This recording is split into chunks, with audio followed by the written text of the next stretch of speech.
ಎಲ್ಲರಿಗೂ ನಮಸ್ತೆ. ನಾನು ಗಿರೀಶ್ ಮಠಣ್ಣವರ್. ಈಗ ಮಧ್ಯಾಹ್ನದ ಹೊತ್ತಿಗೆ ಈ ಲೈವ್ನಲ್ಲಿ ಯಾಕೆ ಮಾತಾಡ್ತಾ ಇದ್ದೀನಿ ಅಂತ ಹೇಳಿದ್ರೆ, ಎರಡು ವಿಷಯಗಳ ಬಗ್ಗೆ ಸಾರ್ವಜನಿಕರ ಗಮನಕ್ಕೆ ಮತ್ತು ಸೌಜನ್ಯ ಹೋರಾಟಗಾರರ ಎಲ್ಲ ಸೌಜನ್ಯ ಹೋರಾಟಗಾರರು ಮತ್ತು ಸೌಜನ್ಯಗಳಿಗೆ ನ್ಯಾಯ ಸಿಗಲಿ ಅಂತ ಹೇಳಿ ಇವತ್ತೇನು ರಾಜ್ಯಾದ್ಯಂತ ಜನ ಒಂದು ನ್ಯಾಯದ ಹಂಬಲವನ್ನು ಇಟ್ಕೊಂಡಿದ್ದಾರೆ, ಆಗ್ರಹವನ್ನ ಮಾಡ್ತಾ ಇದ್ದಾರೆ. ಅವರ ಗಮನಕ್ಕೆ ತರುವುದಕ್ಕೆ ಈ ಲೈವ್ ಮುಖಾಂತರ ಕೆಲವು ಪ್ರಮುಖ ಮಾಹಿತಿಗಳನ್ನ ಕೊಡುವಂತ ಪ್ರಯತ್ನ ಮಾಡ್ತಾ ಇದ್ದೀನಿ. ಏನಂತ ಹೇಳಿದ್ರೆ, ಈಗ ರಾಜ್ಯದಲ್ಲಿ ಇಷ್ಟೊಂದು ದೊಡ್ಡ ಮಟ್ಟದಲ್ಲಿ ಆಕ್ರೋಶ ಭುಗಿಲೇಳ್ತಾ ಇದೆ. ಹೀಗಾಗಿ ಆ ಸಂಸ್ಥೆಯವರು ಪರಮ ಪೂಜ್ಯರು ಅಂತ ಏನು ಅನಿಸ್ಕೊಳ್ತಾರೆ, ಅವರ ಕುಟುಂಬ, ಅವರ ಟ್ರಸ್ಟ್, ಆ ಕುಟುಂಬದವರು, ಧರ್ಮೋದ್ಯಮಿ ಕುಟುಂಬದವರು ನಿನ್ನೆ ಒಂದು ಆದೇಶವನ್ನ ಅವರ ಸಂಸ್ಥೆಯ ಸಿಬ್ಬಂದಿಗಳಿಗೆ ಹೊರಡಿಸಿದ್ದಾರೆ. ಯಾವುದು ಅವರ ಸಂಸ್ಥೆ ಅಂತ ಹೇಳಿದ್ರೆ, ಏನಿದು ಗ್ರಾಮಾಭಿವೃದ್ಧಿ ಯೋಜನೆ ಅಂತ ಹೇಳಿ ಮೀಟರ್ ಬಡ್ಡಿ ದಂಧೆ ಮಾಡ್ತಾರೆ ಅವರು. ಪ್ರತಿ ಗ್ರಾಮಗಳಲ್ಲಿ ಕೂಡ ಮೀಟರ್ ಬಡ್ಡಿ ದಂಧೆ. ಈ ಮೈಕ್ರೋ ಲೈಸೆನ್ಸ್ ಇಲ್ಲ ಅವ್ರದ್ದು, ಯಾವುದೇ ರೀತಿಯಾದಂತಹ ಲೈಸೆನ್ಸ್ ಇಲ್ಲದೇನೆ ಕಳೆದ 30 ವರ್ಷದಿಂದ ಮೀಟರ್ ಬಡ್ಡಿ ನಡೆಸ್ತಾನೆ ಬಂದಿದ್ದಾರೆ. ಅದರಿಂದ ಅನೇಕ ಜನರು ಆತ್ಮಹತ್ಯೆ ಮಾಡ್ಕೊಂಡಿದ್ದಾರೆ. ನೀವು ಅನೇಕ ಈ ಮೈಕ್ರೋ ಫೈನಾನ್ಸ್ ನಿಂದ ಊರು ಬಿಟ್ಟು ಅಂತ ನೀವು ಕೇಳಿದ್ರಲ್ಲ, ಅದೇ ಸಂಸ್ಥೆ. ಆ ಸಂಸ್ಥೆಯಲ್ಲಿ ಅನೇಕ ಜನ ಸಿಬ್ಬಂದಿಗಳು ಕೆಲಸ ಮಾಡ್ತಾ ಇದ್ದಾರೆ, ಸಾವಿರಾರು ಜನ ಕೆಲಸ ಮಾಡ್ತಾ ಇದ್ದಾರೆ. ಅದರಲ್ಲಿ ಅನೇಕ ಜನ ಹೋರಾಟದ ಪರವಾಗಿದ್ದಾರೆ. ಅಂದ್ರೆ ಸೌಜನ್ಯಗಳಿಗೆ ನ್ಯಾಯ ಸಿಗಲಿ, ಅಲ್ಲಿ ಆಗ್ತಾ ಇರುವಂತಹ ಅತ್ಯಾಚಾರಗಳು ಏನಿದೆ ಅವು ಎಲ್ಲವರಿಗೂ ಕೂಡ ನ್ಯಾಯ ಸಿಗಲಿ, ಅದು ಬಯಲಾಗಬೇಕು ಅನ್ನೋರು ನಮ್ಮ ಪರವಾಗಿನೇ ಇದ್ದಾರೆ.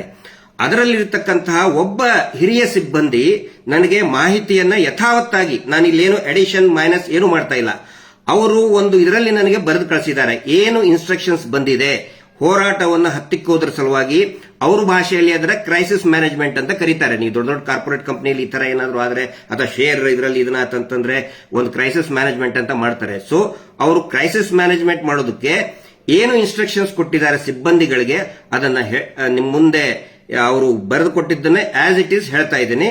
ಎಷ್ಟು ಭಯಾನಕವಾಗಿದೆ ಅವರ ಷಡ್ಯಂತ್ರ ಅರ್ಥ ಮಾಡ್ಕೊಳ್ಳಿ. ಗ್ರಾಮಾಭಿವೃದ್ಧಿ ಯೋಜನೆಯ ಎಲ್ಲಾ ಯೋಜನಾಧಿಕಾರಿಗಳಿಗೆ ಎಫ್ಎಸ್ ಅಂದ್ರೆ ಅವ್ರದ್ದು ಫೀಲ್ಡ್ ಆಫೀಸರ್, ಅವರು ಫೀಲ್ಡ್ ಸೂಪರ್ವೈಸರ್. ಆನಂತರ ಸೇವಾ ಪ್ರತಿನಿಧಿ ಎಸ್ಪಿ ಅಂತ ಕರೀತಾರೆ, ಜನಗಳು ಎಸ್ಪಿ ಅಂತಾರೆ, ಪೊಲೀಸ್ ತಿಳ್ಕೊಳ್ಳಿ ಅಂತ ಆ ರೀತಿ ಮಾಡಿದ್ದಾರೆ. ಮತ್ತು ಎಸ್ಪಿ ಸೇವಾ ಪ್ರತಿನಿಧಿಗಳಿಗೆ 1ನೇ ಪಾಯಿಂಟ್, ನಿಮ್ಮ ವ್ಯಾಪ್ತಿಯ ಎಲ್ಲಾ ಹಿಂದೂ ಧಾರ್ಮಿಕ ಮಠ ಮಂದಿರಗಳ ವಿಳಾಸ, ಧಾರ್ಮಿಕ ಮುಖಂಡರು, ಸ್ವಾಮೀಜಿಗಳು ಮತ್ತು ಕಚೇರಿ ಸಿಬ್ಬಂದಿಗಳು, ಅಂದ್ರೆ ಎಲ್ಲಾ ಮಠಕ್ಕೂ ಕೂಡ ಒಂದು ಕಚೇರಿ ಇರ್ತದಲ್ಲ, ಆಫೀಸ್ ಇರ್ತದಲ್ಲ, ದೇವಸ್ಥಾನಕ್ಕೂ ಕೂಡ ಒಂದು ಟ್ರಸ್ಟ್ ಅಥವಾ ಏನೋ ಒಂದು ಆಫೀಸ್ ಇರ್ತದೆ. ಆ ಕಚೇರಿ ಸಿಬ್ಬಂದಿಗಳ ದೂರವಾಣಿ ಮೊಬೈಲ್ ಸಂಖ್ಯೆಯನ್ನು ಪಡೆದು ತುರ್ತಾಗಿ ಮುಖ್ಯ ಕಾರ್ಯಾಲಯ ಯೋಜನೆ ಧರ್ಮಸ್ಥಳಕ್ಕೆ ಕಳಿಸುವುದು. ಅಂದ್ರೆ ನಿಮ್ಮ ಏರಿಯಾದೊಳಗೆ ಯಾರ್ಯಾರು ಹಿಂದೂ ಧಾರ್ಮಿಕ ಮುಖಂಡರಿದ್ದಾರೆ ಅವ್ರ ನಂಬರ್ ತಗೊಳ್ಳಿ, ಮತ್ತೆ ನಿಮ್ಮ ಏರಿಯಾದಲ್ಲಿ ಯಾವ್ದಾವ್ದು ಮಠಗಳಿದೆ, ಸಣ್ಣದೋ ದೊಡ್ಡದೋ ವಾಟ್ ಎವರ್, ಯಾವ್ದು ಮಠದ್ದು ನಂಬರ್ಗಳನ್ನ ತಗೊಳ್ಳಿ, ಅಲ್ಲಿ ಸ್ವಾಮೀಜಿಗಳ ನಂಬರ್ ತಗೊಳ್ಳಿ, ಮತ್ತು ಅಲ್ಲಿಯ ವಿಳಾಸವನ್ನ ತಗೊಂಡು ನಮ್ಮ ಮುಖ್ಯ ಕಾರ್ಯಾಲಯಕ್ಕೆ, ಯೋಜನೆಯ ಮುಖ್ಯ ಕಾರ್ಯಾಲಯ ಅಂತ ಹೇಳಿದ್ರೆ ಅದು ಇರುವುದು ಧರ್ಮಸ್ಥಳದಲ್ಲಿ, ಅಲ್ಲಿ ತುರ್ತಾಗಿ ಕಳಿಸುವುದು 1ನೇದ್ದು. 2ನೇ ಇನ್ಸ್ಟ್ರಕ್ಷನ್ಸ್ ಏನಂತ ಹೇಳಿದ್ರೆ, ನಿಮ್ಮ ಕಾರ್ಯವ್ಯಾಪ್ತಿಯಲ್ಲಿಯ, ಅಂದ್ರೆ ಇವ್ರೇನೇನು ಇವ್ರ ಸಿಬ್ಬಂದಿಗಳ ಕಾರ್ಯವ್ಯಾಪ್ತಿ ಇದೆಯಲ್ಲ, ಅಲ್ಲಿ ನಿಮ್ಮ ವ್ಯಾಪ್ತಿಯಲ್ಲಿಯ ಹಿಂದೂ ಮುಖಂಡರ ಜೊತೆಗೆ ಆ ಮಠ ಹಾಗೂ ಮಂದಿರಗಳಿಗೆ ಕನಿಷ್ಠ 10 ಜನ ವಿದಿನ್ ಬ್ರಾಕೆಟ್ನಲ್ಲಿ, ಅಂದ್ರೆ ನೀವು 10 ಜನ ಹೋಗಿ ಅಲ್ಲಿ ತೆರಳಿ ಅಲ್ಲಿಯ ಸ್ವಾಮೀಜಿಗಳಿಗೆ ಖಾವಂದರನ್ನು ಬೆಂಬಲಿಸುವಂತೆ ಮನವರಿಕೆ ಮಾಡುವುದು. ಅಂದ್ರೆ ಇಲ್ಲಿ ಹೋರಾಟಕ್ಕೆ ಕೊಡಬೇಡ್ರಿ, ಖಾವಂದರಿಗೆ, ಇವರು ಟ್ರಸ್ಟ್, ಇವರು ಏನು ಬಿರುದಾಂಕಿತ ಇದಾರಲ್ಲ ಅವ್ರನ್ನ ಬೆಂಬಲಿಸಿ ಅಂತ ನೀವು 10 ಜನ ಹಿಂದೂ ಮುಖಂಡರನ್ನ ಕರ್ಕೊಂಡು ಹೋಗಿ ಈ ಬೆಂಬಲಿಸಿ ಅಂತ. ಇದ್ರ ಅರ್ಥ ಏನಂತ ಹೇಳಿದ್ರೆ, ನಮ್ಮ ಒಳಗಡೆ ನಾವು ಜಗಳಾಡ್ಕೊಂತಿರ್ಬೇಕಿಲ್ಲಿ. ಅವ್ರು ಏನ್ ಹೇಳಕ್ ಕೊಟ್ಟಿದ್ದಾರೆ, ಇನ್ನು ಫೋನಲ್ಲಿ ಹೇಳಿದ್ದಾರೆ, ಇದು ಬರೀ ಅವ್ರು ಕಳ್ಸದಂತ ಇನ್ಸ್ಟ್ರಕ್ಷನ್. ಫೋನಲ್ಲಿ ಏನ್ ಹೇಳಿದ್ದಾರೆ, ಅವ್ರು ಹೇಳಬೇಕಂತೆ, ಹೋಗಿ 10 ಜನ ಹಿಂದೂ ಮುಖಂಡರು ಹೋಗಿ ಮಠದ ಸ್ವಾಮೀಜಿಗಳಿಗೆ ಹೋಗಿ ಹೇಳಬೇಕಂತೆ, ಅಲ್ಲಿರ್ತಕ್ಕಂಥ ಗುರುಗಳಿಗೆ ಹೇಳಬೇಕಂತೆ, ನೋಡಿ ಇದು ಮುಸ್ಲಿಮರು ಮಾಡ್ತಾ ಇರೋ ಷಡ್ಯಂತ್ರ, ನೀವು ಅವ್ರ ವಿರುದ್ಧ ಹೇಳಿಕೆ ಕೊಡಿ. ಈಗ ನನ್ನ ವಿರುದ್ಧ ಹೇಳಿಕೆ ಕೊಡಬೇಕು, ಸಮೀರ್ ವಿರುದ್ಧ ಹಿಂದೂ ಎಲ್ಲರೂ ಕೂಡ ಎದ್ದು ಮಾತಾಡಬೇಕು, ಮತ್ತೆ ಮುಖ್ಯವಾಗಿ ಮಹೇಶ್ ಶೆಟ್ಟರ್ ವಿರುದ್ಧ ಮಾತಾಡಬೇಕು. ಅಂದ್ರೆ ನಮ್ಮ ಒಳಗಡೆ ಕಚ್ಚಾಡಬೇಕು, ಇಷ್ಟೇ ಅದ್ರದ್ದು ಇದನ್ನಿದು. 3ನೇ ಪಾಯಿಂಟ್, ಇದುವರೆಗೆ ಧರ್ಮಸ್ಥಳ ಯೋಜನೆ ಟ್ರಸ್ಟ್ ನಿಂದ ಎಷ್ಟು ಮಠ ಮಂದಿರಗಳಿಗೆ ಧನ ಸಹಾಯ ನೀಡಿದೆ, ಅಂದ್ರೆ ಇವ್ರು ಸಹಾಯ ಮಾಡಿದಾರಂತೆ, ಕೊಟ್ಟಿದ್ದಾರೆ 50,000, 10,000, 1 ಲಕ್ಷ. ಇದುವರೆಗೆ ಧರ್ಮಸ್ಥಳ ಯೋಜನೆ ಟ್ರಸ್ಟ್ ನಿಂದ ಎಷ್ಟು ಮಠ ಮಂದಿರಗಳಿಗೆ ಧನ ಸಹಾಯ ನೀಡಿದೆ ಎನ್ನುವುದನ್ನು ಪಟ್ಟಿ ಮಾಡಬೇಕೀಗ. ಎಷ್ಟು ದುಡ್ಡು ಕೊಟ್ಟಿವೆ ಅಂತ ಹೇಳಿ ಮಾಡಿ ಪರಮ ಪೂಜ್ಯರಿಗೆ ಬೆಂಬಲಿಸಲೇಬೇಕು ಎಂದು ಒತ್ತಾಯಿಸುವುದು. ಗೊತ್ತಾಯ್ತಾ ಯಾಕೆ ದುಡ್ಡು ಕೊಡ್ತಾ ಇದ್ದಾರೆ ನಿಮಗೆ? ಯಾಕೆ ಮಂದಿರಗಳಿಗೆ ನಾವು ನೋಡ್ರಿ, ನಾವು ದೇವಸ್ಥಾನಕ್ಕೆ ಇಷ್ಟು ಕೊಟ್ವಿ, ದಕ್ಷಿಣ ಕನ್ನಡ ಜಿಲ್ಲೆಯಲ್ಲಿ ಬ್ರಹ್ಮ ಕಳಶಕ್ಕೆ ನಾವು ಇಷ್ಟು ದುಡ್ಡು ಕೊಟ್ವಿ, ನಾವು ಅದಕ್ಕೆ ಇಷ್ಟು ದುಡ್ಡು ಕೊಟ್ವಿ, ಯಾಕೆ ಕೊಟ್ರು ಅಂತ ದಯವಿಟ್ಟು ಈಗ ಅರ್ಥ ಮಾಡ್ಕೊಳ್ಳಿ. ಯಾರ್ಯಾರಿಗೆ ಇವ್ರು ದುಡ್ಡು ಕೊಟ್ಟಾರಲ್ಲ ಅವರು ಇವರಿಗೆ ಬೆಂಬಲಿಸಲೇಬೇಕು ಅಂತ ಒತ್ತಾಯ ಮಾಡ್ಬೇಕಂತೆ. ವ್ಯಾಪಾರ ಅಲ್ವಾ ಇದು? ಆಮೇಲೆ ಸಹಾಯ ಮಾಡಿದಾರಂತೆ. ಹೇಳೋದೇನು ನಾವು ದಾನ ಧರ್ಮ ಮಾಡ್ತೀವಿ ಅಂತೇಳಿ, ಈಗ ಹೇಳೋದು ಸಹಾಯ. ಎಲ್ಲರ ಸಲುವಾಗಿ ಸಹಾಯ ಮಾಡಿದ್ದಾರೆ, ಅರ್ಥ ಮಾಡ್ಕೊಳ್ಳಿ. ಆನಂತರ ಆ ಕಚೇರಿಗಳ ವ್ಯವಸ್ಥಾಪಕರು ಅಂದ್ರೆ ಮ್ಯಾನೇಜರ್ ಖಜಾಂಚಿಗಳ ಮೊಬೈಲ್ ಸಂಖ್ಯೆ, ದೂರವಾಣಿ ಸಂಖ್ಯೆಗಳನ್ನು ರವಾನಿಸತಕ್ಕದ್ದು. ಯಾಕೆ ಬೇಕಪ್ಪ ನಿಮಗೆ? ಅದು ಆ ದೇವಸ್ಥಾನದ್ದು ಏನು ಮ್ಯಾನೇಜರ್ದು, ಖಜಾಂಚಿದು, ಟ್ರಸ್ಟಿ ಇದ್ದೇ ಇರ್ತಾರೆ. ಅಂದ್ರೆ ಏನು ಖಜಾಂಚಿ ಇದ್ದೇ ಇರ್ತಾರೆ, ಟ್ರೆಜರರ್. ಅವ್ರ ನಂಬರ್ ಯಾಕೆ ಬೇಕು? ಅವರು ಅಕೌಂಟೆಂಟ್ ನಂಬರ್ ಎದಕ್ಕೆ ಬೇಕು ನಿಮಗೆ? ಅರ್ಥ ಆಗೋರ್ಗೆ ಅರ್ಥ ಆಗತ್ತಿದು. ಇಷ್ಟು ಒಂದು 3 ಪಾಯಿಂಟ್ ನ ಆಮೇಲೆ ಗಂಭೀರ ಅಂತ ಹೇಳಿ, ಅಂದ್ರೆ ಇವರೆಲ್ಲದಕ್ಕೂ ಕೂಡ ಗಂಭೀರ ಅಂತ ಯಾಕೆ ಬರೀತಾರೆ ಅಂತ ಹೇಳಿ ಇಮಿಡಿಯೇಟ್ ಆಗಿ ಇದನ್ನ ರೆಸ್ಪಾಂಡ್ ಮಾಡ್ಬೇಕಂತ ಹೇಳಿ, ತುರ್ತಾಗಿ ಮಾಡ್ಬೇಕಂತ ಹೇಳಿ. ಈ ಶತಮೂರ್ಖರಿಗೆ ಒಂದು ಗೊತ್ತಿಲ್ಲ. ಯಾವತ್ತಿಗೂ ಕೂಡ ನಮ್ಮ ರಾಜ್ಯದ ಅಥವಾ ದೇಶದ ಯಾವುದೇ ಮಠಮಾನ್ಯಗಳು ಅತ್ಯಾಚಾರದಂತಹ ಪ್ರಕರಣ ಬಂದಾಗ ಅತ್ಯಾಚಾರಿಗಳ ಪರವಾಗಿ ನಿಂತಹ ಒಂದೇ ಒಂದು ಉದಾಹರಣೆ ಇಲ್ಲ. ಸ್ವಾಭಿಮಾನಿ ಸಂಸ್ಥೆಗಳು ಅವು. ಇವ್ರು ಹಂಗೆ ಅಲ್ಲಿ ಇರುವಂತಹ ಮಠ ಮಾನ್ಯಗಳು ಎಲ್ಲರೂ ಕೂಡ ಸಾಧಕರಿದ್ದಾರೆ, ಸನ್ಯಾಸಿಗಳಿದ್ದಾರೆ, ಸಂತರಿದ್ದಾರೆ, ತಪಸ್ವಿಗಳಿದ್ದಾರೆ, ವೈಯಕ್ತಿಕ ಜೀವನವನ್ನ ತ್ಯಾಗ ಮಾಡಿದವರಿದ್ದಾರೆ. ಅವ್ರು ಯಾರು ಕೂಡ ಇಂಥ ಆಮಿಷಕ್ಕೆ ಬಗ್ಗುವುದೇ ಇಲ್ಲ ಅನ್ನುವ ಒಂದು ಸತ್ಯ ಈ ಮುಠಾಳ ಧರ್ಮದ ವ್ಯಾಪಾರಿಗಳಿಗೆ, ಮಂಜುನಾಥ ಸ್ವಾಮಿಯ ವ್ಯಾಪಾರಿಗಳಿಗೆ, ಇಷ್ಟು ವರ್ಷ ಮಂಜುನಾಥ ಸ್ವಾಮಿಯನ್ನು ಮುಂದಿಟ್ಕೊಂಡು ವ್ಯಾಪಾರ ಮಾಡ್ತಾನೆ ಬಂದ್ರು.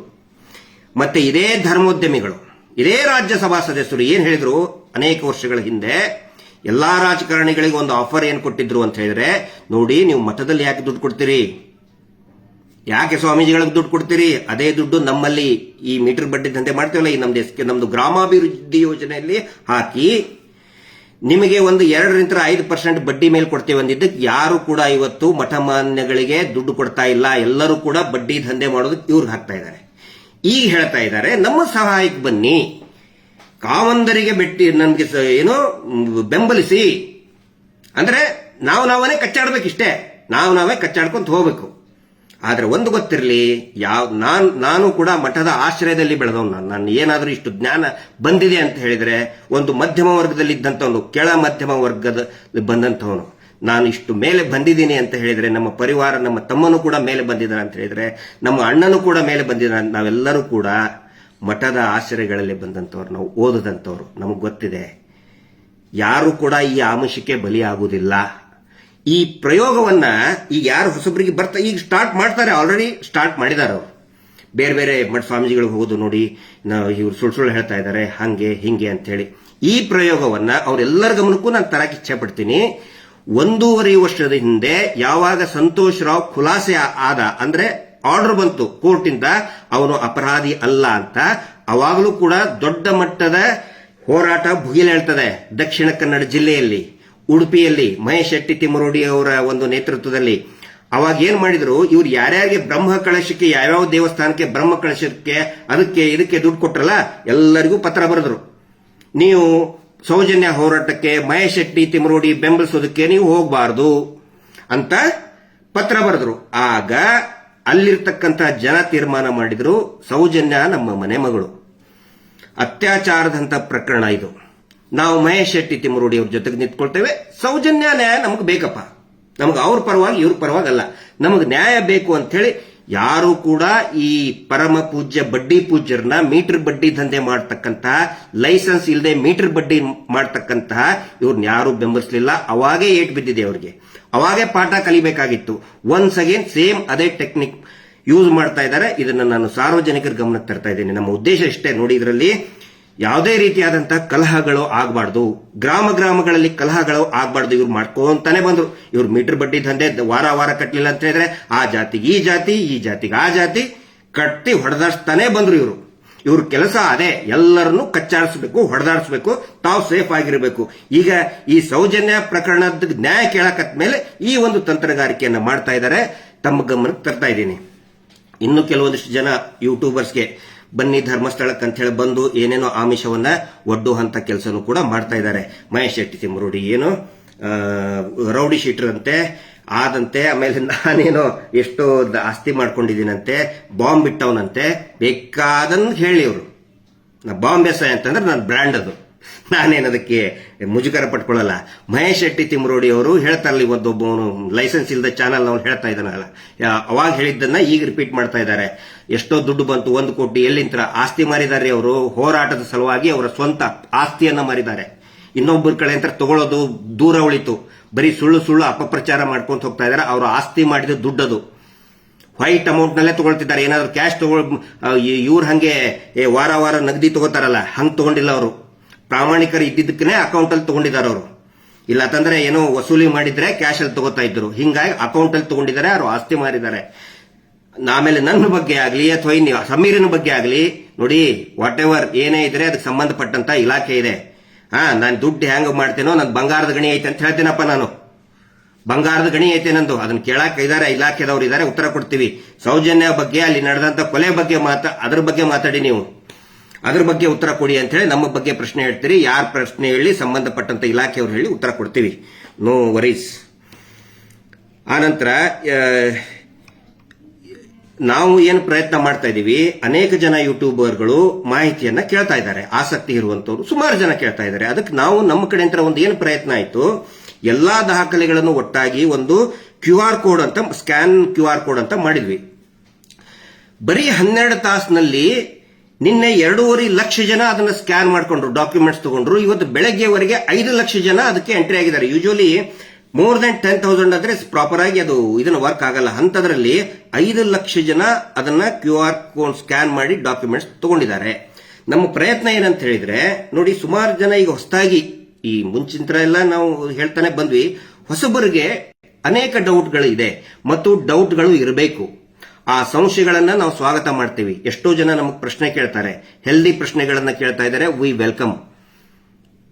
ಅದರ ಸಲುವಾಗಿ ಏನೇನು ದಾಖಲೆಗಳಿದೆ ಎಲ್ಲಾ ದಾಖಲೆಗಳನ್ನು ಒಟ್ಟಾಗಿ, ಇನ್ನೂ ಕೂಡ ಅನೇಕ ದಾಖಲೆಗಳನ್ನ ಅದರಲ್ಲಿ ಆಡ್ ಮಾಡಬೇಕು. ಫಾರ್ ಎಕ್ಸಾಂಪಲ್, ಇವ್ರು ಸಿಸಿ ಕ್ಯಾಮೆರಾ ಇಲ್ಲ ಅಂತ ಏನೇನು ಹೇಳ್ತಾ ಇದ್ದಾರಲ್ಲ, ನಿನ್ನೆ ಸ್ವತಃ SP ದಕ್ಷಿಣ ಕನ್ನಡ ಜಿಲ್ಲೆ ಆಗಿಂದು, ಈಗಿಂದಲ್ಲ, ಆವಾಗ ಅಭಿಷೇಕ್ ಗೋಯಲ್ ಅಂತ ಹೇಳಿ SP ಒಬ್ಬ IPS ಅಧಿಕಾರಿ ಇದ್ರು. ಅವರು ಸಿಸಿ ಕ್ಯಾಮೆರಾ ಇದೆ ಅಂತ ಹೇಳಿ ಸೌಜನ್ಯ ಘಟನೆ ನಡೆದು ಸಂತೋಷ್ ರಾವ್ನ ಇವರು ಅರೆಸ್ಟ್ ಮಾಡಿದ ಮೇಲೆ, ಅವ್ರದ್ದೇನು ಹಿಡಿದು ಕೊಟ್ರಲ್ಲ ಆ ರೇಪಿಸ್ಟ್ಗಳು, ಅದಾದ ಮೇಲೆ ಒಂದು ದೊಡ್ಡ ಪ್ರತಿಭಟನೆ ಇದನ್ನಾಗಿತ್ತು. ಅವಾಗ ಸ್ವತಃ SP ಅಭಿಷೇಕ್ ಗೋಯಲ್ ಸಾಹೇಬ್ರೆ ಹೇಳಿದ್ದನ್ನ, ಅಲ್ಲಿ 2 ಸಿಸಿ ಕ್ಯಾಮೆರಾ ಇತ್ತು, ಅದನ್ನ ನಾವು ವೆರಿಫೈ ಮಾಡ್ತಾ ಇದ್ದಿದ್ದನ್ನ ತೋರಿಸಿದೀವಿ. ಇದುವರೆಗೂ ಕೂಡ ಅದು ಯಾರಿಗೂ, ಅಂದ್ರೆ ಬೇರೆ ಬೇರೆ ಸಭೆಯಲ್ಲಿ ನಾವು ಹೇಳಿದೇವೆ, ಹಿಂದೆ 1 ವರ್ಷದ ಹಿಂದೆ ಅನೇಕ ಸಭೆಗಳಲ್ಲಿ ಹೇಳಿದೀವಿ. ಬಟ್ ಹೊಸ ಏನು ವ್ಯೂವರ್ಸ್ ಇದ್ದಾರೆ ಅವರಿಗೆ ಗೊತ್ತಾಗಲಿ ಅಂತ ಹೇಳಿ ನಾವು ಅದನ್ನ ತೋರಿಸಿದೀವಿ. ಸೊ ಡೌಟ್ ಕೇಳಿ, ನಾವು ಅದನ್ನ ಸಂಶಯ ಪಡಬೇಕು. ಯಾಕಂದ್ರೆ ಇಟ್ ಇಸ್ ಕ್ರಿಮಿನಲ್ ಅಫೆನ್ಸ್ ಬಗ್ಗೆ ಇರುವಂತದ್ದು. ಡೌಟ್ಗಳು ಸಹಜವಾಗಿರ್ತವೆ. ಎಲ್ಲರಿಗೂ ಕೂಡ ಆ ಡೌಟ್ ಕ್ಲಿಯರ್ ಮಾಡ್ಕೊಳ್ಳಿ ಅಂತ ಹೇಳಿ ಎಲ್ಲಾ ಡಾಕ್ಯುಮೆಂಟ್ಸ್ ಒಟ್ಟಾಗಿ ಒಂದು QR ಕೋಡ್ ಅಲ್ಲಿ ಹಾಕುವಂತ ಪ್ರಯತ್ನ ನಾವು ಮಾಡ್ತಾ ಇದ್ರೆ, ಇವ್ರು ಏನ್ ಮಾಡ್ತಾ ಇದ್ದಾರೆ, ಆ QR ಕೋಡ್ ಅನ್ನ ಹ್ಯಾಕ್ ಮಾಡಿ ಅದರಲ್ಲಿ ಸೌಜನ್ಯಾಳ ಫೋಟೋವನ್ನ ಡಿಲೀಟ್ ಮಾಡ್ಸಕ್ ನೋಡ್ತಾ ಇದ್ದಾರೆ. ಯಾಕೆ ಹಿಂಗ್ ಮಾಡ್ತಾ ಇದ್ದಾರೆ ಅಂತ ಹೇಳಿದ್ರೆ ಅದಕ್ಕೊಂದು ಪ್ರಮುಖ ಕಾರಣ ಇದೆ. ಆಸ್ ಪರ್ ಇದರ ಏನೋ IPC ಮತ್ತೆ ಈಗ ಇದರಲ್ಲಿನೂ ಕೂಡ ಇದೆ, ಏನೋ BNS ನಲ್ಲಿನೂ ಕೂಡ ಇದೆ. ಅತ್ಯಾಚಾರದ ವಿಕ್ಟಿಮ್ ಏನಿರ್ತಾರೆ, ರೇಪ್ ವಿಕ್ಟಿಮ್ ಏನಿರ್ತಾರೆ, ಅವರ ಫೋಟೋವನ್ನ, ಆ ನಂತರ ಎಸ್ಪೆಷಲಿ ವಿದಿನ್ 18 ಇಯರ್ಸ್ ಏನಿರ್ತಾರೆ ಆ ಫೋಟೋವನ್ನ ಸಾರ್ವಜನಿಕವಾಗಿ ಪ್ರದರ್ಶನ ಮಾಡಬಾರದು ಅಂತ ಒಂದು ರೂಲ್ಸ್ ಇದೆ. ಬಹುಶಃ ಎಲ್ಲರಿಗೂ ಕೂಡ ಗೊತ್ತಿರಬಹುದು. ಅತ್ಯಾಚಾರಿಗಳು ಏನ್ ಮಾಡ್ತಾ ಇದ್ದಾರೆ, ಆ ಕಾನೂನನ್ನು ಯೂಸ್ ಮಾಡ್ತಾ ಇದ್ದಾರೆ ಅವ್ರು ಬಚಾವಾಗೋದಕ್ಕೆ. ಇದಕ್ಕೆ ಆಸ್ ಅ ರೆಮಿಡಿ 1 ವರ್ಷದ ಹಿಂದೆನೆ ಸೌಜನ್ಯಾಳ ತಾಯಿ ಕುಸುಮಾವತಿಯವರು ಮತ್ತು ಅವರ ತಂದೆ, ಆಗ ಜೀವಂತ ಇದ್ದಂತ ಅವರ ತಂದೆ ಚಂದಪ್ಪ ಗೌಡ್ರು ಇಬ್ರು ಸೇರಿ ಒಂದು ಅಫಿಡವಿಟ್ ಅನ್ನ ಕೊಟ್ಟಿದ್ದಾರೆ. ಏನು ಅಂತ ಹೇಳಿದ್ರೆ, ನೋಡಿ, ನನ್ನ ಮಗಳ ನ್ಯಾಯಕ್ಕೋಸ್ಕರ ನನ್ನ ಮಗಳ ಭಾವಚಿತ್ರ ಯಾರು ಬೇಕಾದರೂ ಉಪಯೋಗ, ಹೆಸರು, ಫೋಟೋಗಳನ್ನ ಮತ್ತು ವಿಡಿಯೋಗಳನ್ನ, ಆ ಟೈಮ್ನಲ್ಲಿ ವಿಡಿಯೋ ಮಾಡ್ಕೊಂಡು ಡೆಡ್ ಬಾಡಿ ಅದನ್ನ ಯಾರು ಬೇಕಾದರೂ ಕೂಡ ಉಪಯೋಗ ಮಾಡ್ಕೋಬಹುದು ಅಂತ ಅಫಿಡಾವಿಟ್ ಕೊಟ್ಟಿದ್ದಾರೆ. ಇದು ಎಲ್ಲರ ಗಮನಕ್ಕಿರಲಿ. ಇವ್ರೇನ್ ಮಾಡ್ತಾ ಇದ್ದಾರೆ, ಮಿಸ್ಟರ್ ಪರಮ ಬಡ್ಡಿ ಪೂಜ್ಯರ ನಿಜವಾದ ಅತ್ಯಾಚಾರಿ ಕುಟುಂಬದವ್ರು ಏನ್ ಮಾಡ್ತಾ ಇದ್ದಾರೆ, ಆ ಕಾನೂನನ್ನ ಅವರು ಉಪಯೋಗಿಸ್ಕೊಂಡು ಅವರು ಹೆದರ್ಕೊಂಡು ಬಚಾವಾಗೋದಕ್ಕೆ ಆದೇಶವನ್ನ ಎಲ್ಲಾ ತಾಲೂಕಾಧಿಕಾರಿಗಳಿಗೆ, ಕಾರ್ಪೊರೇಷನ್ಗೆ ನೋಡಿ ಪೋಸ್ಟರ್ ಹಾಕ್ತಾ ಇದ್ದಾರೆ. ಇವರು ಇದು ಕಾನೂನಿದೆ, ಅತ್ಯಾಚಾರದ ವಿಕ್ಟಿಮ್ ಅದ್ರ ಫೋಟೋ ಹಾಕಬಾರ್ದು ಅಂತೇಳಿ ಅವರು ಅದನ್ನು ದುರ್ಬಳಕೆ ಮಾಡ್ತಾ ಇದ್ದಾರೆ. ಬಟ್ ಅದಕ್ಕೆ ಪ್ರತಿಯಾಗಿ ಕುಸುಮಾವತಿ ಅವರು ಆ ಅಫಿಡೇವಿಟ್ ಕೊಟ್ಟಿದ್ದಾರೆ. ಎದರ್ ಬೇಸ್ ಮೇಲೆ ಅಂತ ಹೇಳಿದ್ರೆ, ನಿರ್ಭಯ ಹೋರಾಟ ನಡಿಬೇಕಾದ್ರೆ ಏನಾಯ್ತು, ಅವಾಗಲೂ ಕೂಡ ಈ ಪ್ರಶ್ನೆ ಬಂತು. ಅವಾಗ ನಿರ್ಭಯಳ ತಾಯಿ ಬಹಳ ಒಂದು ಇದನ್ನ ಸ್ಟೇಟ್ಮೆಂಟ್ ಕೊಟ್ಟರು, ಬೋಲ್ಡ್ ಆಗಿ ಒಂದು ಸ್ಟೇಟ್ಮೆಂಟ್ ಕೊಟ್ಟರು. ನೋಡಿ, ಅವಳು ನನ್ನ ಮಗಳ ಕ್ಯಾರೆಕ್ಟರ್ ಹೆಂಗ್ ಅಂತ ನನಗೆ ಗೊತ್ತಿದೆ. ಯಾಕಂದ್ರೆ ಅವಾಗಲೂ ಕೂಡ ಆ ನಿರ್ಭಯ ಕ್ಯಾರೆಕ್ಟರ್ನ ಹಾಳು ಮಾಡೋಕೆ ಬಹಳಷ್ಟು ಪ್ರಯತ್ನ ಮಾಡಿದ್ರು. ಈ ಅತ್ಯಾಚಾರಿಗಳ ಪರವಾಗಿದ್ದಂತ ಅಡ್ವೊಕೇಟು ಎಲ್ಲರೂ ಬಹಳ ಕೆಟ್ಟದಾಗಿ ಮಾತಾಡಿದ್ರು. ಆವಾಗ ನಿರ್ಭಯಳ ತಾಯಿ ಆಶಾದೇವಿ ಸಿಂಗ್ ಕೋರ್ಟ್ಗೆ ಬಂದು ಒಂದು ಬೋಲ್ಡ್ ಸ್ಟೇಟ್ಮೆಂಟ್ ಕೊಟ್ಟರು. ಮೀಡಿಯಾ ಮುಂದನ್ನು ಕೂಡ ಕೊಟ್ಟರು. ನೋಡಿ, ನನ್ನ ಮಗಳ ಹೆಸರು ಜ್ಯೋತಿ ಸಿಂಗ್, ನನಗೆ ಯಾವುದೇ ಅಳುಕು ಇಲ್ಲ, ಅವಳು ಧೈರ್ಯವಾಗಿ ಪರಿಸ್ಥಿತಿಯನ್ನ ಎದುರಿಸಿದಾಳೆ, ಅತ್ಯಾಚಾರಿಗಳನ್ನ ಎದುರಿಸಿದಾಳೆ. ಸಾವಿನ ಹಾಸಿಗೆಯಲ್ಲಿ ಇದ್ದಾಗಲೂ ಕೂಡ ಅಮ್ಮ, ಆ ಅತ್ಯಾಚಾರಿಗಳಿಗೆ ಸುಮ್ಮನೆ ಬಿಡಬೇಡಿ, ಅವರಿಗೆ ಶಿಕ್ಷೆ ಆಗಲೇಬೇಕು ಅಂತ ಹೇಳಿದಾಳೆ. ನನ್ನ ಮಗಳ ಹೆಸರು ಜ್ಯೋತಿ ಸಿಂಗ್ ಅಂತ ಧೈರ್ಯವಾಗಿ ಹೇಳಿದ್ದಾರೆ ಆಶಾದೇವಿ ಅವರು. ಅದರ ಬೇಸಿಸ್ ಮೇಲೆನೆ ಸೌಜನ್ಯ ತಾಯಿನೂ ಕೂಡ ಅಫಿಡೇವಿಟ್ ಕೊಟ್ಟಿದ್ದಾರೆ. ಇದು ಎಲ್ರಿಗೂ ಕೂಡ ಗಮನಕ್ಕಿರಲಿ. ಪೊಲೀಸರೀಗ ಹೈಕೋರ್ಟ್ ಆಗೈತೆ, ಹೆಸರೆತ್ತು ಸೌಜನ್ಯ ಹೋರಾಟನೇ ಮಾಡಬಾರ್ದು ಅಂತೇಳಿ ಸುಳ್ಳು ಇವರ ಒಂದಿಷ್ಟು ಲಾಯರ್ಗಳ ಪೊಲೀಸರಿಗೆ ಕಳಿಸ್ಕೊಡ್ತಾ ಇದ್ದಾರೆ. ಆ ಆದೇಶದಲ್ಲಿ ಸೌಜನ್ಯ ಹೋರಾಟ ಮಾಡಬಾರ್ದಂತ ಎಲ್ಲೂ ಇಲ್ಲ. ಅದರಲ್ಲಿ ಇರೋದು ಈ ಕುಟುಂಬಕ್ಕೆ ಇವ್ರು ಹೇಳಿರೋದು. ಅದನ್ನು ನಾವು ಚಾಲೆಂಜ್ ಮಾಡ್ತೇವೆ. ವೆರಿ ಶಾರ್ಟ್ಲಿ ನಮಗೆ ರಿಸಲ್ಟ್ ಬರ್ತದೆ. ಲೀಗಲ್ ಬ್ಯಾಟಲ್ ಬಗ್ಗೆ ನಾನು ಬಹಿರಂಗವಾಗಿ ಮಾತಾಡಲ್ಲ. ಆ ಆದೇಶದಲ್ಲಿ ಸೌಜನ್ಯ ಹೋರಾಟ ಮಾಡಬೇಕಾದ್ರೆ ಯಾರು ಕೂಡ ಈ ಭಯಂಕರ ಅಗದಿ ಏನು ವಿಶ್ವವಿಖ್ಯಾತ ಕುಟುಂಬದ ಹೆಸರು ತಗೋಬೇಡಿ, ಅವರಿಗೆ ಬೈಬೇಡಿ ಅಂತ ಹೇಳಿದೆ. ಇಷ್ಟೇ ಇರೋದು. ಹಿಂಗಾಗಿ ಯಾರು ಬೇಕಾದರೂ ನ್ಯಾಯಕ್ಕೆ ಆಗ್ರಹಿಸಿ ಧರ್ಮಸ್ಥಳದಲ್ಲಿ ಒಂದು ಪುಣ್ಯಕ್ಷೇತ್ರ, ಶ್ರೀ ಕ್ಷೇತ್ರ, ಪವಿತ್ರ ಕ್ಷೇತ್ರದ ಅಂಗಳದಲ್ಲಿ ನಡೆದಂತಹ, ಅಲ್ಲಿರುವಂತಹ ಆ ಮಾನವರಿಂದ ನಡೆದಂತಹ ಕುಕೃತ್ಯಕ್ಕೆ ನ್ಯಾಯ ಸಿಗಬೇಕು, ತನಿಖೆ ಆಗಬೇಕು ಅಂತ ಹೇಳಿ ಯಾರು ಬೇಕಾದರೂ ಪ್ರತಿಭಟನೆ ಮಾಡಬಹುದು, ಆಗ್ರಹ ಮಾಡಬಹುದು. ಹೀಗಾಗಿ ನಾನು ವಿನಂತಿ ಮಾಡ್ಕೊಳ್ತೇನೆ ಎಲ್ರಿಗೂ ಕೂಡ. ಇವತ್ತು ಅನೇಕ ಜನ ಯುವಕರು ಸಜೆಷನ್ ಕೊಡ್ತಾ ಇದ್ದಾರೆ. ತುಂಬಾ ಬ್ಯೂಟಿಫುಲ್, ವೆರಿ ಕ್ರಿಯೇಟಿವ್ ಸಜೆಷನ್ ಕೊಡ್ತಾ ಇದ್ದಾರೆ ಯುವಕರು. ಇನ್ಸ್ಟಾಗ್ರಾಮ್ ನಲ್ಲಿ ನಾವು ನೋಡ್ತಾ ಇದ್ದೇವೆ, ಗಮನಿಸ್ತಾ ಇದ್ದೇವೆ. ಖಂಡಿತ ಒಂದು ಕ್ರಿಯೇಟಿವ್ ಆಗಿ ನೋಡಿ, ಸಾಯಂಕಾಲ ಒಂದು ಕ್ಯಾಂಡಲ್ ಲೈಟ್ ಮಾರ್ಚ್ ಮಾಡಿ. ಯಾರು ಕೂಡ ನಮಗಿಲ್ಲ ಅನ್ನಲ್ಲ, ಮೌನವಾಗಿ ಮಾರ್ಚ್ ಮಾಡಿ. ಜಸ್ಟಿಸ್ ಫಾರ್ ಸೌಜನ್ಯ, ಅಥವಾ ಅಲ್ಲಿ ಧರ್ಮಸ್ಥಳದಲ್ಲಿ ನ್ಯಾಯ ಸಿಗಲಿ, ಅಲ್ಲಿ ಅತ್ಯಾಚಾರಗಳು ಏನು ನಡೆದಿದ್ದೇವೆ ಅದರದ್ದು ಒಂದು ತನಿಖೆ ಆಗಲಿ ಅಂಥೇಳಿ ನೀವೇ ಒಂದು ಮಾರ್ಚ್ ಮಾಡಿ, ಒಂದು ಕ್ಯಾಂಡಲ್ ಲೈಟ್ ಮಾರ್ಚ್ ಅನ್ನ ಇಮಿಡಿಯೇಟ್ ಆಗಿ ಸ್ಟಾರ್ಟ್ ಮಾಡಿ. ಇವತ್ತು ಸಾವಿರಾರು ಜನ ನಮಗೇನು ಫೋನ್ ಮಾಡ್ತಾ ಇದ್ದಾರೆ, ಬೆಂಗಳೂರಿನಲ್ಲಿ ಒಂದು ಪ್ರತಿಭಟನೆ ಆಗಲೇಬೇಕು ಅಂತ ಹೇಳಿ. ಅದ್ರ ತಕ್ಕಂಗೆ ಜನನೇ ತೀರ್ಮಾನ ತಗೊಳ್ತಾರೆ. ಜನ ತೀರ್ಮಾನ ತಗೋಬೇಕಾಗತ್ತೆ. ಜನ ಯಾವ ರೀತಿ ಹೇಳ್ತಾರೆ ಆ ರೀತಿ ವ್ಯವಸ್ಥೆಗಳು ಆಗ್ತವೆ. ನಾನು ಕೊನೆಯದಾಗಿ ಇನ್ನೂ ಒಂದು ಹೇಳೋದು, ಈಗ ಯೂಟ್ಯೂಬರ್ಗಳಿಗೆ ನಾನು ವಿನಂತಿ ಮಾಡ್ಕೊಳ್ತಾ ಇದ್ದೇನೆ. ಇಷ್ಟೊಂದು ದೊಡ್ಡ ಮಟ್ಟದಲ್ಲಿ ಆಗಿದೆ, ಸಮೀರ್ಗೆ ದೊಡ್ಡ ಮಟ್ಟದ ಒಂದು ಬೆಂಬಲ ಸಿಕ್ಕಿದೆ ಅಂತ ಹೇಳಿದ್ರೆ that is because of YouTubers. ಆದ್ರೆ ಈಗೇನಾಗುತ್ತೆ, ನನಗೆ ಎಲ್ಲರಿಗೂ ಕೂಡ ನನಗೆ ಅಂದ್ರೆ ಇಂಡಿವಿಜುವಲ್ ಆಗಿ ಅವ್ರವ್ರ ಮನೆ ಹತ್ರ ಹೋಗಿ ಅಥವಾ ಸ್ಟುಡಿಯೋಕ್ಕೆ ಹೋಗಿ ಭೇಟಿ ಆಗೋದಕ್ಕೆ ಆಗ್ತಾ ಇಲ್ಲ. ಸಾಧ್ಯ ಆದಷ್ಟು ನಾನು ಅವ್ರಿಗೆ ಅಟೆಂಡ್ ಮಾಡ್ತಾ ಇದ್ದೀನಿ, ರೀಚ್ ಆಗ್ತಾ ಇದ್ದೀನಿ. ಆನಂತರ ಸಮೀರ್ ಅವ್ರಿಗೂ ಕೂಡ ಅವ್ರದೇ ಆದಂತಹ ಒಂದು friends, YouTube basically is a YouTuber, ಅವ್ರದೇ ಆದಂತಹ ಫ್ರೆಂಡ್ ಸರ್ಕಲ್ ಇರ್ತದೆ. ಅವ್ರ ಜೊತೆಗೆ ಭೇಟಿ ಆಗ್ತಾರೆ, ಭೇಟಿಯಾದಾಗ ಫೋಟೋ ತಕ್ಕೋತಾರೆ. ಅದನ್ನು ಹೋದ್ಮೇಲೆ ಬೇರೆಯವರು ಈಗ ಪ್ರೊಫೆಷನಲ್ ಜಲಸಿಸಮ್ ಅವ್ರ ವಾಟ್ ಎವರ್ ಕಾಂಪಿಟೇಷನ್ ಇರ್ತದೆ. ಹಿಂಗಾಗಿ ನಿಮ್ಮ ಪ್ರೊಫೆಷನಲ್ ಇದನ್ಗೋಸ್ಕರ ಈ ಹೋರಾಟಕ್ಕೆ ಯಾವುದೇ ರೀತಿಯಾದಂತಹ ಧಕ್ಕೆ ಬರಲಾರ್ದಂಗೆ ನೋಡಿ. ಆನಂತರ ಇದು ನನ್ನ ವ್ಯಕ್ತಿಯ ಒಬ್ಬನ ಸುತ್ತಲೂ ಸುತ್ತೋದು ಬೇಡ. ಇಲ್ಲಿ Girish Mattannavar is not important. Mahesh Shetty Timarodi ಅವರು ಒಳ್ಳೆ ಫೌಂಡೇಶನ್ ಹಾಕಿದ್ದಾರೆ, ಮತ್ತೆ ಸಮೀರ್ನಂತಹ ಅನೇಕ ಯೂಟ್ಯೂಬರ್ಗಳು ಮಾತಾಡ್ತಾ ಇದ್ದಾರೆ. ಅವರ್ ಜಾಬ್ ಇಸ್ ಟು ಏನೇನು ಅಲ್ಲಿ ಟೆಕ್ನಿಕಲ್ ಲೂಪ್ ಹೋಲ್ಸ್ ಆಗಿದೆ, ಇನ್ವೆಸ್ಟಿಗೇಷನ್ ಲೂಪ್ ಹೋಲ್ಸ್ ಆಗಿದೆ, ಅದನ್ನಿಷ್ಟೇ. ಹೀಗಾಗಿ ಇದು ನಮ್ಮ ಸುತ್ತಲೂ ಸುತ್ತಬಾರದು, ನ್ಯಾಯಕ್ಕೋಸ್ಕರ ಮಾಡಬೇಕು, ನಮ್ಮ ಹೆಸರೇ ಬರಬೇಕು ಅಂತ ಎಲ್ಲೂ ಇಲ್ಲ. ಖಂಡಿತ ನಮ್ಮ ಆ ಆಸೆ ನಮಗಿಲ್ಲ. ಯಾಕಂದ್ರೆ ಒಬ್ರು ನಮ್ಮ ಸ್ನೇಹಿತರು ಬಂದು ಹೋಮ್ ಟೂರ್ ಮಾಡಿದ್ರು, ಕೆಲವೊಬ್ರು ಆಕ್ಷೇಪ ವ್ಯಕ್ತಪಡಿಸಿದ್ದಾರೆ. ನಾನು ಯಾರಿಗೂ ಕೂಡ ಹೋಮ್ ಟೂರ್ ಮಾಡಿ ಅಂತ ಹೇಳಿಲ್ಲ, ಬಟ್ ಸಡನ್ ಆಗಿ ಕ್ಯಾಮ್ರಾ ತಗೊಂಡು ಬಂದಾಗ ಅವರು ರಿವೀಲ್ ಮಾಡ್ತಾರೆ, ಇಲ್ಲ ನಿಮ್ಮ ಬಗ್ಗೆ ಆಸಕ್ತಿ ಇರ್ತದೆ ಅಂತ ಹೇಳಿ. ಬಟ್ ಪರ್ಸನಲಿ ನನಗೆ ನನ್ನ ವೈಯಕ್ತಿಕ ಜೀವನದ ಏನೋ ಮಾಡಿಬಿಟ್ಟೆ ಅಂತ ಹೇಳೋದಕ್ಕೆ ಖಂಡಿತ ಆಸಕ್ತಿ ಇಲ್ಲ. ಸೀರಿಯಸ್ ಇಶ್ಯೂ ಸೌಜನ್ಯ ಪ್ರಕರಣ, ಅಲ್ಲಿ ನಡೆದಂತ ಹತ್ಯೆ ಇದು ಸೀರಿಯಸ್ ವಿಷಯ. ಅದರ ಸುತ್ತಲೂ ಕೂಡ ಇದು ಏನೋ ಅದರ ಕುರಿತಾಗಿ ಫೋಕಸ್ ಆಗಿ ಎಲ್ಲರೂ ಕೂಡ ವ್ಯಕ್ತಿಗತವಾಗಿ ಫೋಕಸ್ ಆಗೋದು ಬೇಡ. ಸಮೀರ್ ಅವರು ಕೂಡ ನೋಡಿ, is a very practical person, very humble person. ಅಹಂಕಾರದ ಒಂದೇ ಒಂದು ಇಷ್ಟು ಪ್ರಚಾರ ಸಿಕ್ತು ಅಂತ ಹೇಳಿ ಒಂದೇ ಒಂದು ಕೂದಲೆಷ್ಟು ಅಹಂಕಾರವನ್ನ ನಾನು ಸಮೀರ್ ಅವರಲ್ಲಿನೂ ನೋಡಿಲ್ಲ, ಆನಂತರ ಮಹೇಶ್ ಶೆಟ್ಟಿ ತಿಮ್ಮರೋಡಿ ಅವರಲ್ಲಿನೂ ಕೂಡ ನಾನು ನೋಡಿಲ್ಲ. ಈ ಹೋರಾಟದ ಒಂದು ವಿಶೇಷತೆ ಅಂತ ಹೇಳಿದ್ರೆ ಅಹಂಕಾರಕ್ಕೆ ಇಲ್ಲಿ ಅವಕಾಶ ಇಲ್ಲ. ಯಾರು ಅಹಂಕಾರ ನಾನೇ ನಾನೇ ನಾನೇ ಅಂತ ಹೇಳ್ತಾರೆ, ಅವ್ರಿಗಿಲ್ಲಿ ಅವ್ರು ಆಟೋಮೆಟಿಕ್ ಆಗಿ ಅವರೇ ಹೋಗ್ಬಿಡ್ತಾರೆ. ಸೊ ಇಷ್ಟು ನಾನು ಹೇಳಬೇಕಾಗಿತ್ತು. ಎಲ್ಲರೂ ಕೂಡ ಹೋರಾಟದ ಮೇಲೆ ಫೋಕಸ್ ಮಾಡಿ, ನ್ಯಾಯಕ್ಕೋಸ್ಕರ ಫೋಕಸ್ ಮಾಡಿ, ನಾಟ್ ಆನ್ ನಮ್ಮಂತಹ ಇಂಡಿವಿಜುವಲ್. ನಮ್ಮಂತವ್ರು ಸಾವಿರಾರು ಜನ ಇದ್ದಾರೆ, ನಾನಿಲ್ಲ ಅಂದ್ರೆ ನನ್ನಂತ 1000 ಜನ ಹುಟ್ಟಿಸುವಂತ ಕೆಪಾಸಿಟಿ ಆ ಸೌಜನ್ಯ ಶಕ್ತಿಗಿದೆ, ಮಂಜುನಾಥ ಸ್ವಾಮಿಗಿದೆ. ಸೊ ಎಲ್ಲರೂ ಕೂಡ ಹೋರಾಟದ ಬಗ್ಗೆ ನ್ಯಾಯದ ಕುರಿತಾಗಿ ಫೋಕಸ್ ಮಾಡಿ ಅಂತ ಹೇಳ್ತಾ, ನಿನ್ನೆ ಒಬ್ರು ಹೇಳಿದ್ರು ನನಗೆ, ಈ ಕಲಿಯುಗದಲ್ಲಿ ದೇವರು ಬರೋದು, ಈ ಒಂದೊಂದು ಯುಗದಲ್ಲಿ ಈಗ ಕೃಷ್ಣನ ಅವತಾರದಲ್ಲಿ ದೇವರು ಪ್ರತ್ಯಕ್ಷ ಆದರಂತೆ, ಆನಂತರ ರಾಮನ ಅವತಾರದಲ್ಲಿ ಪ್ರತ್ಯಕ್ಷರಾದರಂತೆ. ಆದರೆ ಈ ಯುಗದಲ್ಲಿ ದೇವರು ಪ್ರತ್ಯಕ್ಷ ಆಗೋದು ಜನಸಾಮಾನ್ಯರ ರೂಪದಲ್ಲಿ. He comes in the form of a common man. ಈಗ ಜನ ಎದ್ದಾಗಿದೆ. ಪ್ರತಿಯೊಬ್ಬ ಇದೇನು ಮಾಸ್ ಇದೆಯಲ್ಲ, ಜನಸಾಮಾನ್ಯರ ಸಮೂಹ ಇದೆಯಲ್ಲ, ಸುನಾಮಿ ತರ ಬರ್ತಾ ಇದೆಯಲ್ಲ, ಅದೇ ದೇವರ ಸ್ವರೂಪ.